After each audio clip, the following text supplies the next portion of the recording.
Well, today we got our home Master Reverse Osmosis System in. I'm going to show the unpack of it here. It comes in one box. It was a pretty big box. You see we got our instructions and our pieces there. There's our water tank, it's a 3-gallon tank. It will be going underneath the sink for our home master. First we'll try to unpack some things here for you. That's the part that goes into the countertop. Luckily I already have a hole in my countertop from a soap dispenser. We'll see that in a minute. This is the filter system for it right here. Got the tubes and everything, about 4 different filters on it. There it is out of the bag. Looks pretty fancy. And there's the rest of the osmosis system in there. And of course the instruction book you got to read there. I did a 5-minute video here for you. We're going to wrap Teflon tape around the top of that tank there. Everything is Teflon with threads on it. It helps to seal them up, makes it go on there. There's my shut-off valve that goes on top of the tank, and it's the in and the out from the osmosis system. You see how I turn it backwards till the threads match up. You hear a little click, and then you know you won't cross-thread it that way. Tighten it on down, good hand tight there, and didn't really put a wrench on it. And make sure it's good and tight and sealed up for us without cracking the thing, because it is plastic. And then we're going to align it with the front. I did, and you'll see there it turns off. Crossways turned off if you have to feel it. Here's the soap dispenser I'm pulling out of the sink. It's got to come out of there. And there's the hole, and now I'm putting in the reverse osmosis spout. That's the valve for it, the handle. I want it pointing this way into the sink. It goes right next to the spigot. And here's going to be a nut, and I'll hold up here in a second, that you got to put on the bottom from underneath. And of course we got some tight quarters here you're getting ready to see. There it is. I happened to put it on there and my hand tightened it, and now all I can do is reach with my fingers and get it tight. Of course the end result was having to use the expert wife to hold the top in place while I got the final touch and tighten down on it. The hole in the middle of it's pretty easy. We're going to be putting a tube up in there later, and it just snap locks in to see that hole, and makes it seal tight and no leaks. Here's another thread for the valve that goes to the system. Of course you got to Teflon that.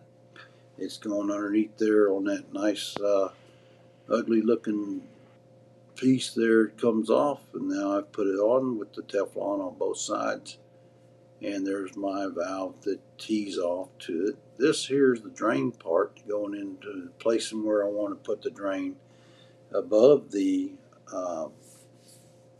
loop there, so it won't be leaking and getting other water out of it.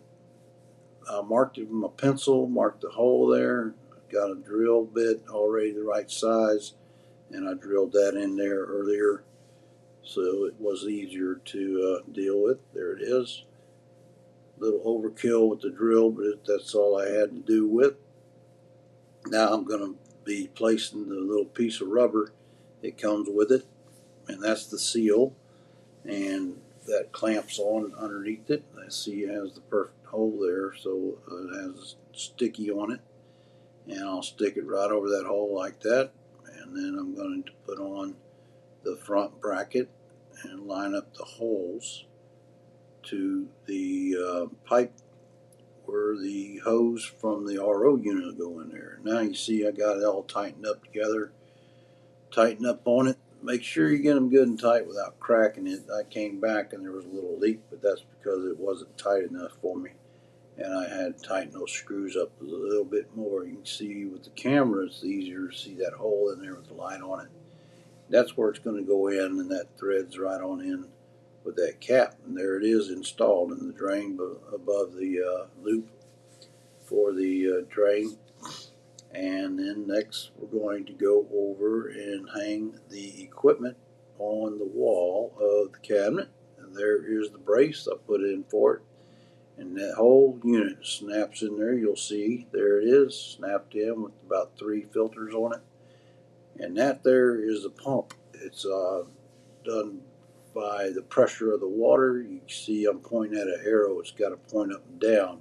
There's a hanger for it on the wall also, but I didn't have room for it. So I placed mine on the floor there right in front of the tank. You can see the blue and the black line goes in and out. The red goes to waste. And then I've got the other orange one in there for the supply line. Then you see that there, it's off. And then this is also off on top of the tank. And that blue one goes on up to the spigot. And there you go. Coming up to the end of it here. Put it in there. Here's the end result. Fresh, pure 3 gallons of water. Enjoy.